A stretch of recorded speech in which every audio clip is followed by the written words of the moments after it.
সম্মানিত দর্শক, আপনারা জানেন ৩৬ জুলাই আমাদের জাতীয় জীবনে একটি গুরুত্বপূর্ণ অধ্যায়। জেনজিদের একটি বিপ্লবের মাধ্যমে ফ্যাসিবাদী সরকারের পতন হয় এই ৩৬ জুলাই। আজকে আমরা আলোচনা করব ৩৬ জুলাই সম্পর্কে। ৩৬ জুলাই বাংলাদেশের ইতিহাসে ছাত্র জনতার গণ অভ্যুত্থান ২০২৪ সালের শুরুতে বাংলাদেশের বিভিন্ন অঞ্চল শান্তিপূর্ণ পরিবেশের মধ্যে রয়েছে বলে সরকারের পক্ষ থেকে দাবি করা হয়, কিন্তু প্রকৃতপক্ষে সরকারের প্রতি অসন্তোষ বৃদ্ধি পাচ্ছিল। এটা তৎকালীন ফ্যাসিবাদী সরকার শেখ হাসিনা সরকার বুঝতে পারেনি। এজন্য তারা জনগণকে দমন পীড়নের নানা রকম মত তৈরি করেন। ফলশ্রুতিতে ৩৬ জুলাইয়ের আবির্ভাব ঘটে। ৩৬ জুলাই নামটি রাজনৈতিক নেতৃত্ব এবং যে ছাত্র আন্দোলন সেই সংগঠকদের পক্ষ থেকে প্রস্তাব করা হয়। কারণ আমরা যে হরতাল অবরোধের সংস্কৃতি চালু রেখেছিলাম সেই সংস্কৃতিতে মানুষ একটু বিমুখ হয়েছিল। ফলে ছাত্র জনতা নতুন নতুন কর্মসূচি দিচ্ছিল, বাংলা ব্লকেট, কমপ্লিট শাটডাউন। ঠিক তেমনই জুলাইটাকে ছাত্র জনতা শেষ করতে চায়নি। যতদিন পর্যন্ত ফ্যাসিবাদ শেষ না হবে ততদিন পর্যন্ত জুলাই শেষ হবে না, এমন একটা মনোভাব নিয়ে তারা জুলাইটাকে কন্টিনিউ করেন। ফলে আমরা দেখি যে আগস্টের ১ থেকে ৫ তারিখ পর্যন্ত যেটা হয়েছে, ক্যালেন্ডার থেকে মুছে ফেলে নতুন ইতিহাস তৈরি করেছে আমাদের ছাত্র জনতা। ৩৬ জুলাইয়ের ঘটনা ছিল দেশের রাজনৈতিক পরিস্থিতির চূড়ান্ত মুহূর্ত। কারণ দীর্ঘদিন ধরে বাঙালি জাতি ভোট দিতে পারেনি, দ্রব্যমূল্যের লাগামহীন ঊর্ধ্বমুখী অবস্থা, নাভিশ্বাস জনজীবনে, জান এবং জবানের স্বাধীনতা নেই, মানবাধিকার নেই, হত্যা, গুম, খুন আয়নাঘরে রাখা হচ্ছে। তখন মানুষের মধ্যে যে চাপা ক্ষোভ ছিল সেটা মানুষ প্রকাশ করতে পারেনি, কারণ তৎকালীন ফ্যাসিবাদী সরকার একটা ভয় সংস্কৃতি তৈরি করেছিল।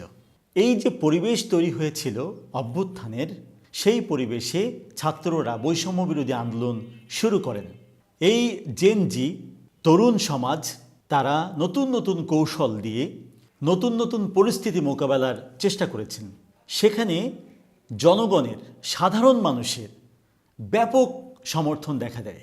এমনকি যেগুলো বিরোধী দলীয় রাজনৈতিক প্ল্যাটফর্ম ছিল তাদের অংশগ্রহণ এবং সমর্থন, স্বতঃস্ফূর্ত সমর্থন এই আন্দোলনটাকে আরও তুঙ্গে নিয়ে যায়। এই আন্দোলনে ছাত্ররা খুব গুরুত্বপূর্ণ ভূমিকা পালন করেছে, জীবন দিয়েছে, আহত হয়েছে, চোখ হারিয়েছে, হাত হারিয়েছে, পা হারিয়েছে।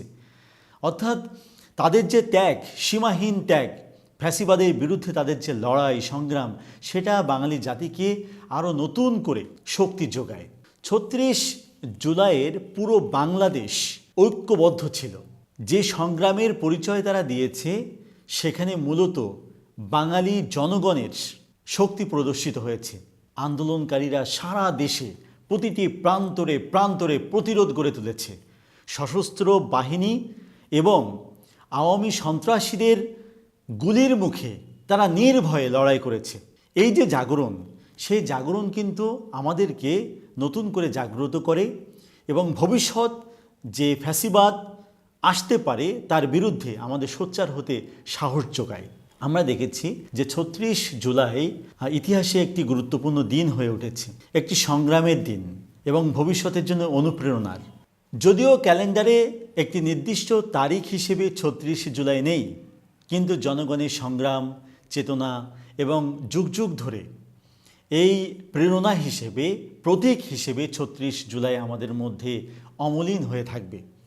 ৩৬ জুলাই নামকরণের মাধ্যমে বাংলাদেশের গণঅভ্যুত্থান একটি নতুন দৃষ্টিভঙ্গি, প্রতীক এবং সংগ্রামের বার্তা দিয়েছে, যা সময়ের বৃত্ত ছুঁয়ে ইতিহাসের পরিসরে একটা নতুন ধারায় প্রবাহমান। প্রিয় দর্শক, আমরা এতক্ষণ ৩৬ জুলাই নিয়ে কথা বললাম।